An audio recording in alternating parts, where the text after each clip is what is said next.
నామానికి వందనాలండి. ఈరోజు దేవుడి వాక్యం తెలుసుకుందామండి. ఈరోజు దేవుడి వాక్యం తెలుసుకుందాం. నిన్నైతే మనిషి గురించి దేవుడు ఎంతగానో ఆయన సృష్టిలో మనిషికి ప్రాధాన్యత ఇచ్చాడో మనం తెలుసుకున్నామండి. ఈరోజు ఆ మనిషికి శాపం ఎలా వచ్చిందో తెలుసుకుందామండి. దేవుడి వాక్యం ఆదికాండం 3వ అధ్యాయం 1-6 వచనాలు చదువుదామండి. దేవుడు యెహోవా చేసిన సమస్త జంతువులలోను సర్పము ఉక్తమైనది ఉండెను. అది ఆ స్త్రీని, ఇది నిజమా? ఈ తోట చెట్టుల్లో దేని ఫలమైనా మీరు తినకూడదని దేవుడు చెప్పునా అని అడిగెను. అందుకు స్త్రీ, ఈ తోట చెట్టు ఫలము మేము తినవచ్చును. అయితే తోట మధ్యన చెట్టు ఫలమును గూర్చి దేవుడు మీరు చావకుండానట్లు వాటిని తినకూడదనియు వాటిని ముట్టకూడదనియు చెప్పెను సర్పముతో అనెను. అందుకు సర్పము, మీరు చావనే చావరు. ఎలా అనగా మీరు వాటిని తిని దినమున మీరు కనులు తెరవబడును. మీరు మంచి చెడులను ఎరిగి వారు దేవదూతల వలె ఉందురనియు దేవునికి తెలియననియు స్త్రీతో చెప్పెను. ఆ స్త్రీ ఆ వృక్షమును ఆహారమునకు మంచి దినము కనులకు అందమైనదనియు వివేకమిచ్చు రమ్యమైన నదియు ఉండుట చూచినప్పుడు ఆమె దాని ఫలమును కొన్ని తీసుకుని తిని తనతో పాటు తన భర్తకును ఇచ్చెను. అతడు కూడా తినెను. ఆమేన్. ఈరోజు వాక్యం ఇలా మాట్లాడుతుందండి. ఇక్కడ మనిషికి శాపగ్రస్తుడు అవడానికి గల కారణం మనం తెలుసుకోవచ్చండి. ఏంటంటే ఇక్కడ ఒక యుక్తమైనది ఒక సర్పం ఉందండి. ఆ సర్పము దేవుడు ఆ సర్పానికి యుక్తము తెలివి ఆ యొక్క సర్పానికి ఉందండి. ఈ సర్పాలు ఇప్పుడున్న సర్పాలు అయితే నేలను పాకుతున్నాయంటే కారణం ఆ సర్పం చేసిన పాపమే. అప్పుడు సర్పాలకి కాళ్ళు ఉండేయండి. ఇప్పుడు సర్పాలకి కాళ్ళు లేవు. ఎందుకంటే అది శాపం తెచ్చుకుంది. ఎందుకు తెచ్చుకుందో తర్వాత తెలుసుకుందామండి. ఇప్పుడు ఈ వాక్యం గురించి మనం తెలుసుకుందామండి.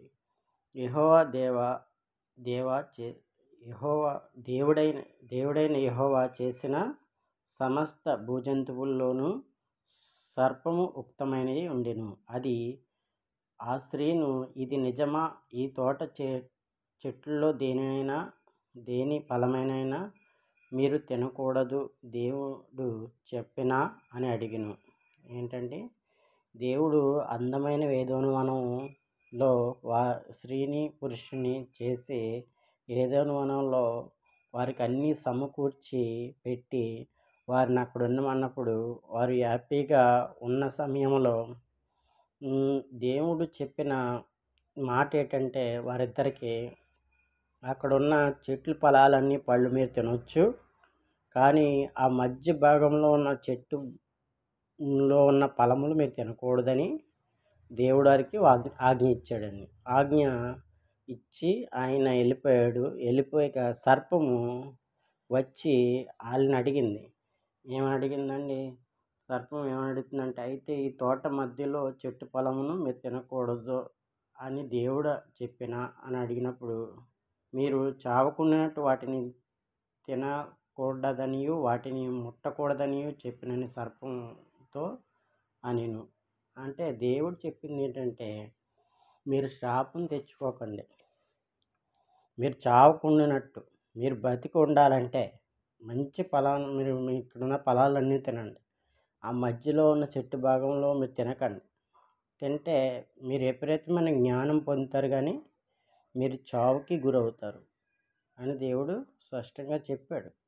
కానీ సర్పం ఏం చేసింది, ఆ చెట్టు ఫలాన్ని మీరు తిన్నట్టయితే మీరు చావకుండానట్టు వాటిని ముట్టకుండానట్టు చెప్పినని సర్పం నుతో అనెను. అందుకు సర్పం మీరు చావనే చావరని చెప్పిందండి కదండి.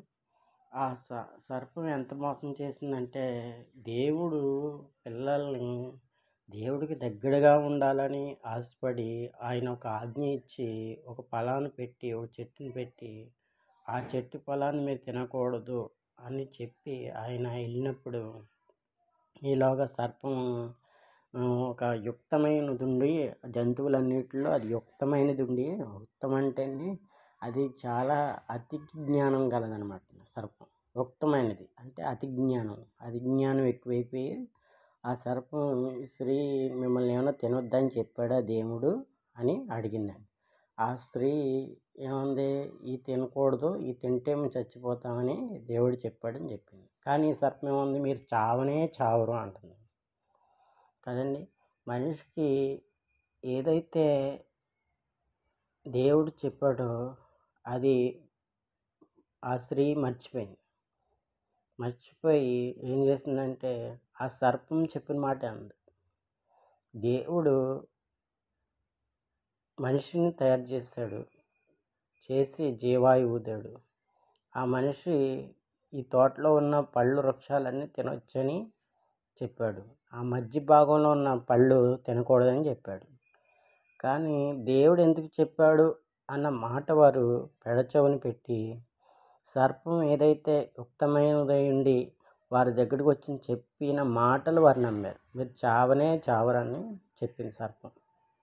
ఇంకేం చెప్తుందండి, మీరు చావనే చావరు, ఏలయనగా మీరు వాటిని తిను దినమున మీరు కనులు తెరవబడును, మీరు మంచి చెడులను ఎరిగిన వారే దేవదూతల వలె ఉందిరని దేవుడు తెలియనని ఆ స్త్రీతో చెప్పింది. మీరు మంచి చెడులను ఎరుగుతారు, తెలివితేటలు వస్తాయి, మంచి జ్ఞానం పొందుకుంటారు అని ఆ స్త్రీతో చెప్పింది. మీరు చావనే చావరు, అది తినడం వల్ల మరింత మీకు కన్నులు తెరవబడతాయి, మీకు మంచి తెలివితేటలు వస్తాయి, మంచి జ్ఞానం వస్తుంది అని చెప్పినాను అంటుంది.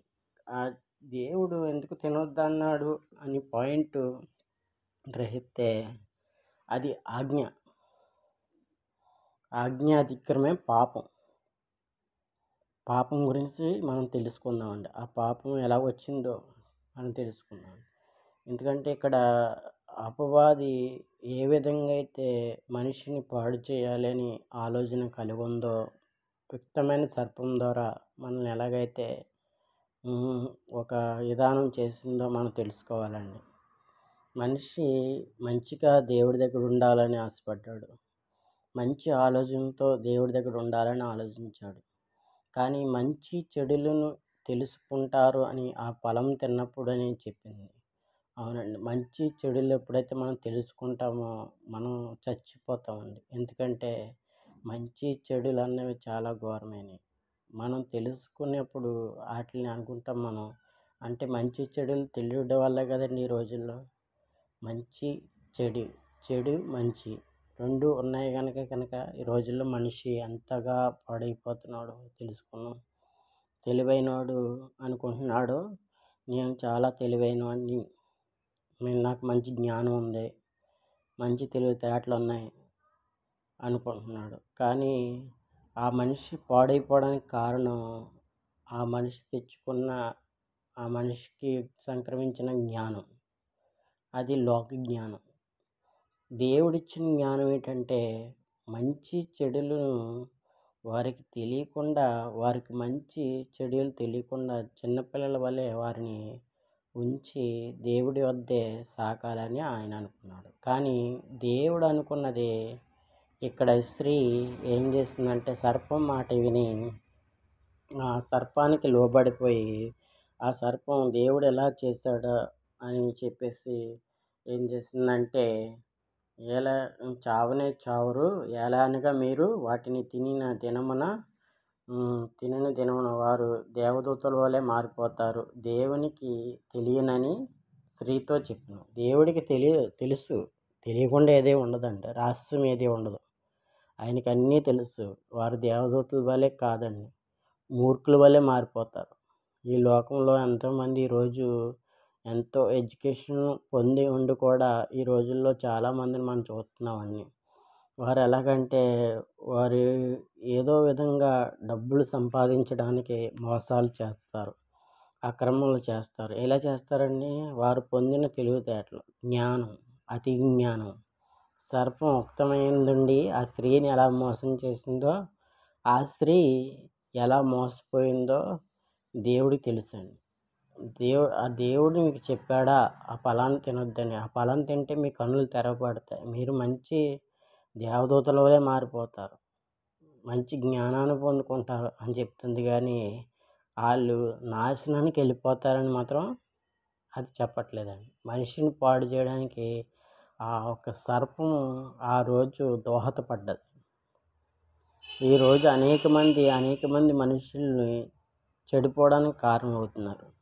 మనం తెలుసుకుంటే ఈ భూమి మీద ఏది శాశ్వతం కాదని మనిషికి తెలుసు. కానీ మనిషి ఏమనుకుంటున్నాడంటే నా మేధస్సు, నా తెలివితేటలు, నా జ్ఞానం అనుకుంటున్నాడు. కానీ యుక్తమైన సర్పం ఒకటి ఎప్పుడో మనిషిని మోసం చేసింది.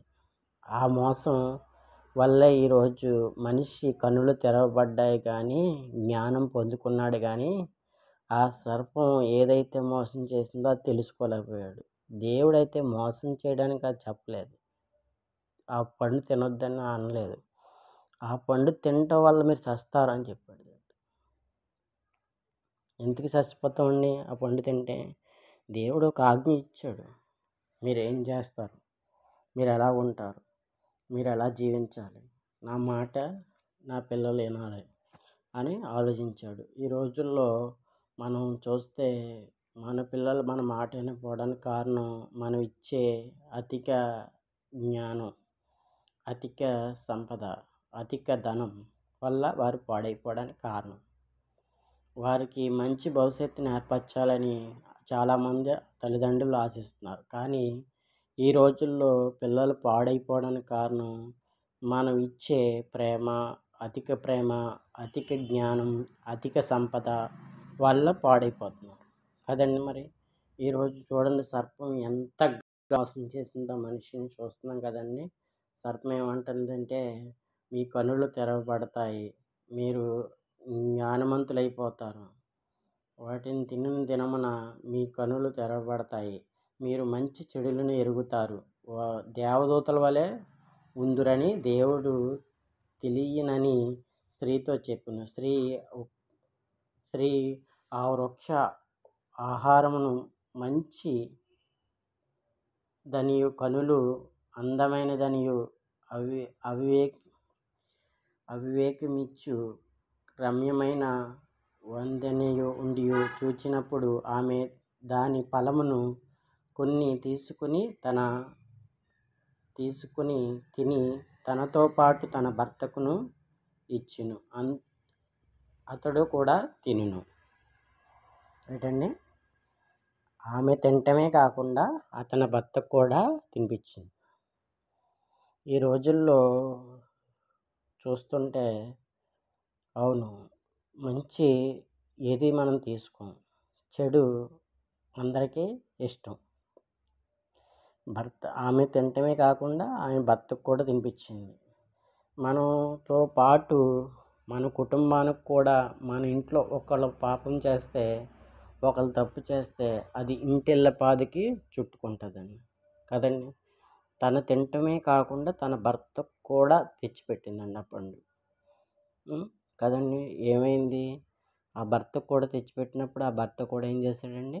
తిన్నాడు. కనుక మనం ఇక్కడ ఏం చెప్తుందంటే సర్పం ఉక్తమైనదుండి మోసం చేసింది, కానీ దేవుడు మోసం చేయాలని చెప్పలేదు. మోసం చేయకూడదని ఆయన ఏంటంటే మనిషి ఎప్పటికీ చనిపోకూడదని, మరణాన్ని పొందకూడదని ఆయన ఆలోచనతో ఒక వృక్షాన్ని ఏర్పాటు చేశాడు. అయితే ఇక్కడున్న ఏదైనా వనంలో అక్కడున్న ప్రతి ఫలాన్ని మీరు తినండి, ఆస్వాదించండి, మీరు ఆస్వాదించండి. కానీ ఒక చెట్టు ఉంది మధ్యలో, ఆ చెట్టు ఫలమును మాత్రం మీరు తినకండి అని చెప్తుంది. కానీ ఈ సర్పం వచ్చి ఎప్పుడైతే ఆ స్త్రీకి చెప్పిందో ఆ స్త్రీ మీరు చావట్టు ఆ ఫలం తినకూడదని అని ఆ స్త్రీ అన్నప్పుడు, కాదది నిజం కాదు, ఆ దేవుడిని మిమ్మల్ని మోసం చేస్తున్నాడు, మిమ్మల్ని మోసం చేస్తున్నాడు, మీరు మంచివారు అయిపోతారు, తెలివైన వారు అయిపోతారు, జ్ఞానం పొందుతారు, ఎవరు మీకు పడతాయి, దేవదూతల వలె పోతారు అని సర్పం చెప్పింది. కానీ దేవుడి మాట విన్నారండి? ఆ సర్పం మాట విన్నారా మనుషులు? ఆ స్త్రీ ఎవరి మాట ఉందండి? ఆ స్త్రీ ఎవరి మాట అయితే ఉందో సర్పం మాట ఉంది, దేవుడి మాట వినలే, ఆజ్ఞాతిక్రమం చేసింది. ఆ స్త్రీ మొట్టమొదటి స్త్రీ ఆజ్ఞాతిక్రమం చేసింది కదండి. ఆజ్ఞాతిక్రమం వల్ల పాపం వచ్చింది, శాపం వచ్చింది. ఆ శాపం గురించి రేపు వివరించుకుందామండి. ఈరోజు ఎందుకు చెప్తున్నానంటే ఈ మాట, మనం దేవుని యందు భయభక్తులు కలిగి ఉంటే నిజంగా దేవుడి మాట వింటాం, మనుషుల మాట వినం. మనుషుల మాట విన్నామంటే మనం చెడిపోతాం.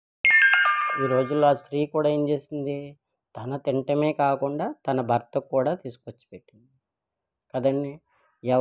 ఎవరైనా సరే మనకి మంచి చెప్తే ఏదైనా మనకి మంచిది ఎక్కదు, చెడు అయితే ఫాస్ట్గా రిజిబుల్ అవుతుంది. ఫాస్ట్గా రిజిబుల్ అయ్యి అది ఫాస్ట్గా మనిషిని తీసుకెళ్ళిపోతుంది.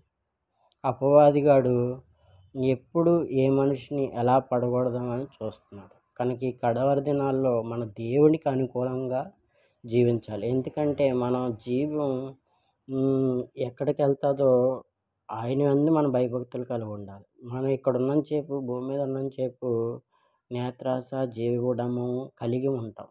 కానీ ఇటువంటి మనం కలిగి ఉండకూడదండి.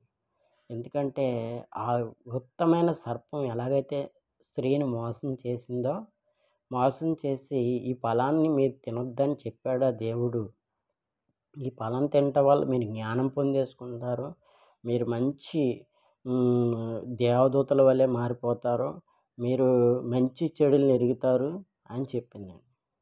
దేవుడికి తెలీదండి అది తినాలో తినకూడదో, వాళ్ళు తింటే మంచిదో తినకూడదే మంచిదో అని మనకు తెలియదండి.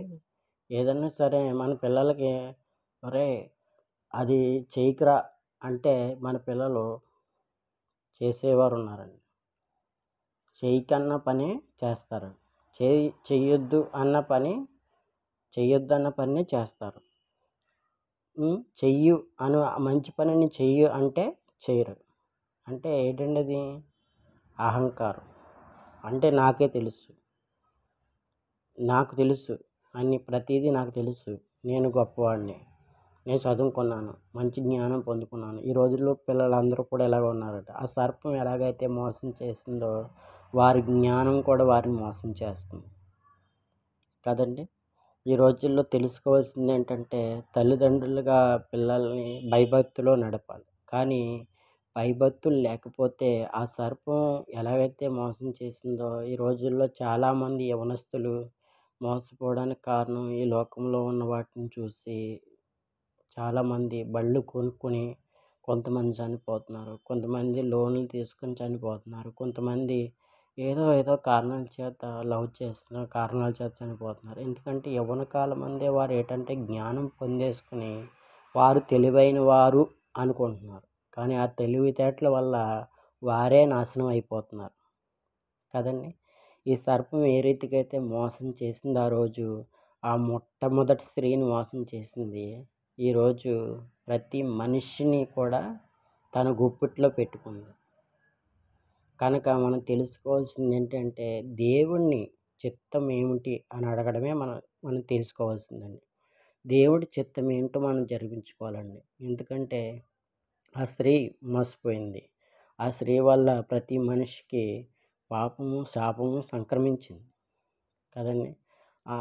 అటువంటి స్థితిలో మనం ఉన్నామని ఎరిగి ఈరోజు కడవరి దినాల్లో మనం దేవుడిని అనుసరించి దేవుడి జ్ఞానం పొందుకుని, దేవుడి ఆలోచన పొందుకుని, దేవుడి చిత్తాన్ని పొందుకుని మనం నడవాలండి. ఆ స్త్రీ ఎలాగైతే మోసపోయిందో మనం కూడా అలాగే మోసపోయిన వారిగా ఈ లోకంలో ఉన్నామండి.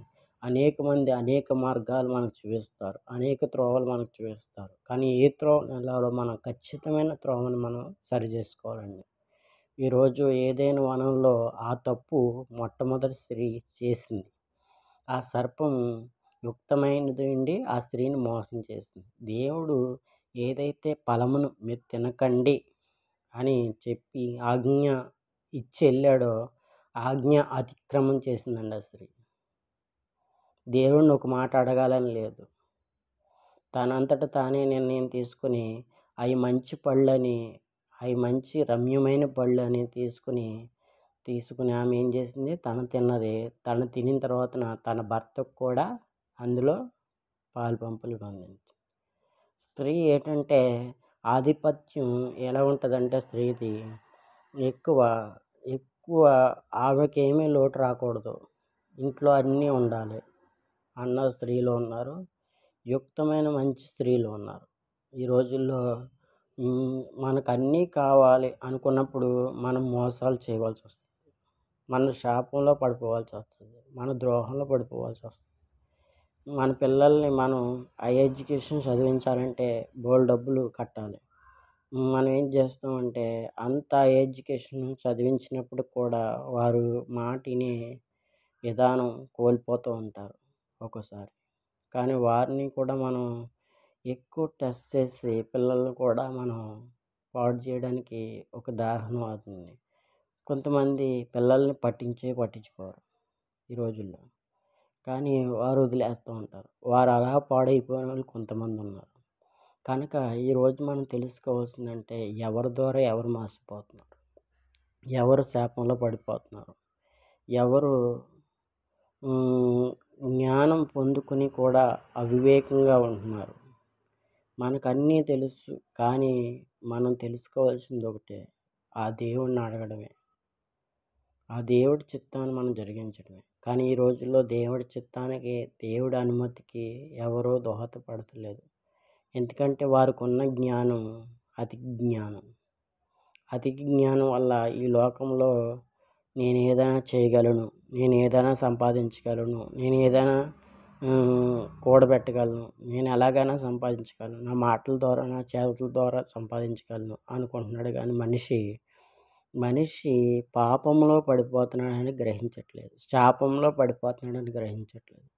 ఆ రోజు ఆమె తెలివిగలదైపోతుందని, నా కన్నులు తెరవబడతాయని, మంచి జ్ఞానాన్ని పొందుకుంటానని ఆ ఫలాన్ని తిన్నది. ఈరోజు మనుషులందరికీ చావు అనే మరణాన్ని తీసుకొచ్చింది ఆ ఫలం వల్ల.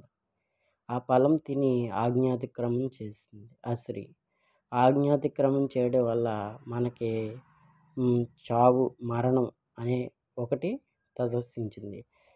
లేకపోతే దేవుడు ఏమన్నాడంటే ఆ చెట్లో, ఆ తోటలో ఫలాన్ని పెట్టడం ఎందుకని మీరు ఒక ఆలోచన రావచ్చు.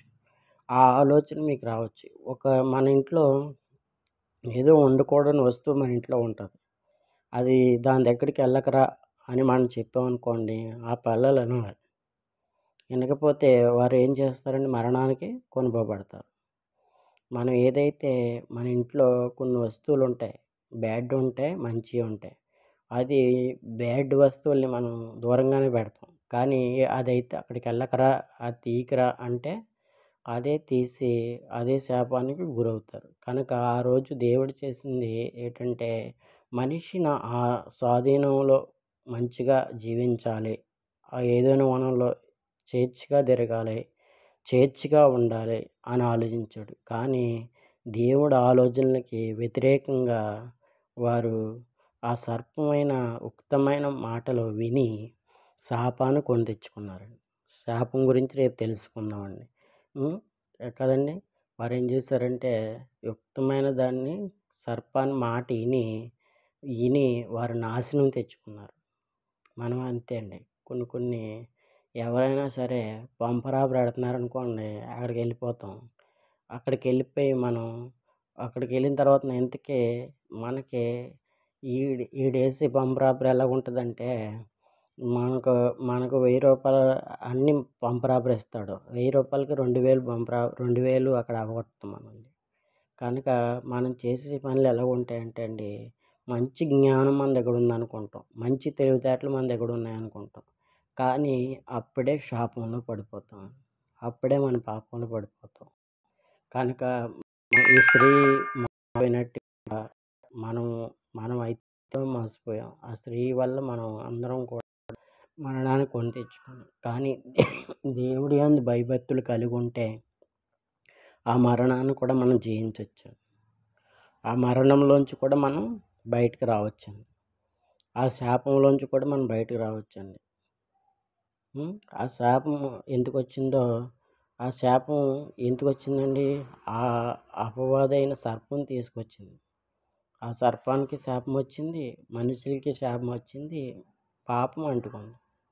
ఆ రోజు ఆ సర్పం చేసిన పనికి, ఆ స్త్రీ చేసిన పనికి పురుషుడు కూడా నువ్వు తినొద్దు అని చెప్పి ఇద్దరికీ చెప్పెళ్ళాడు దేవుడు. కానీ పురుషుడు కూడా భార్య చెప్పిందని యుక్తమైనదని తినేసాడు. తినేసి శాపం తెచ్చుకున్నాడు. ప్రతి మనిషికి ఇప్పుడు శాపం ఉందండి. మన పాపం అంటే ఏమనుకుంటామంటే, ఈ లోకంలో ఏదన్నా తప్పు చేస్తాను, మర్డర్ చేస్తాను, దొంగతనం చేస్తాను, నేరం చేస్తాను, ఏదైనా చేస్తాను మనం పాపం అనుకుంటాం. అది పాపం కాదండి. మొట్టమొదట స్త్రీ నుంచే పాపం సంక్రమించింది. ఆమె మనకు తల్లై ఉంది. ఆమె మన సర్వ మానవాళికి తల్లై ఉందండి ఆవిడ. మొట్టమొదటగా దేవుడు ఇద్దరిని చేశాడండి దేవుడు. ఒకటి ఆదాము, 2 అవ్వ. వీరిద్దరూ కూడా మొట్టమొదట మనుషులు. వీరి నుంచి అనేక జాతులు, అనేక మంది కులాలు అనేక జాతులు పుట్టుకొచ్చాయి. కనుక వారిని మొట్టమొదట శాపానికి గురి చేసింది ఉక్తమైన పాము. ఆ పాము వల్ల మనిషికి శాపం వచ్చింది. స్త్రీ ఏదైతే దేవుడు ఆజ్ఞ ఇచ్చి వెళ్ళాడో ఆజ్ఞను మితిమీరిందండి. మితిమీరి ఆమె ఒక శాపానికి కొనిపోబడింది. కనుక ఆమె తినటమే కాకుండా ఆయన భర్తకు కూడా ఆ పళ్ళునిచ్చింది. తనలో భాగం చేసింది. మనిషి ఎంత జ్ఞానం ఉన్నా, ఎంత గొప్పవాడైనా, ఎంత ఇదేడైనా మనిషి దేవుడికి లోబడపోతే మనం మరణంలో కొట్టుమిట్లాడతామండి. మరణంలో కొట్టుమిట్లాడిన తర్వాతన మరణంలోంచి జీవంలోకి వెళ్ళాలంటే మనం దేవుడి చిత్తాన్ని గ్రహించి జీవించాలండి ఈ రోజుల్లో. మనం అలా లేకుండా పోతే ఒక నరకం ఉందండి. నరకం అంటే అక్కడ పురుగు చావదు, అగ్ని ఆరదు. అటువంటి గంధకంలో మనం పడిపోవడం కంటే ఈరోజే మనము దేవుని చిత్తాన్ని తెలుసుకోవాల్సి ఉందండి. ఎందుకంటే యుక్తమైన సర్పం స్త్రీని మోసం చేసింది. ఆ స్త్రీ వల్ల లోకమంతటికి శాపం వచ్చింది, పాపం వచ్చింది. కనుక దేవుడైతే మనిషిని చేసుకుని తన ఆధీనంలో ఉంచుకుని, తన స్వాధీనంలో ఉంచుకుని అక్కడున్న ప్రతి ఫలమును, ప్రతి జంతువును, ప్రతి జీవిని వారికి స్వాధీనపరిచాడు. కానీ వాళ్ళకి వాళ్ళే పేర్లెట్టారండి. వాళ్ళ స్వాధీనంలో ఉన్నాయి. వారిని దీవించి అభివృద్ధి చెంది ఫలం పొందండి అని అంటే వారు ఏదైతే తినొద్దు అన్నాడో దేవుడు, అదే ఫలాన్ని వారు తిన్నారు. తిని శాపం తెచ్చుకున్నారు. ఈ రోజుల్లో మనిషి శాపంలో కొట్టుమిట్లాడుతున్నాడు. కనుక మనం పాపాన్ని పోగొట్టుకోవాలంటే నిజమైన దేవుణ్ణి, ఆయన చిత్తాన్ని మనం ఎరిగి జీవించాలండి. ఈ కడవరి దినాల్లో మనం ఉన్నాం గనక ఏ మనిషి నశించకూడదనేదే దేవుడి చిత్తం గనక ఆయనందు మన భయభక్తులు కలిగి నడుచుకోవాలని ఈరోజు దేవుడి వాక్యం సెలవిస్తుందండి. ఆమేన్.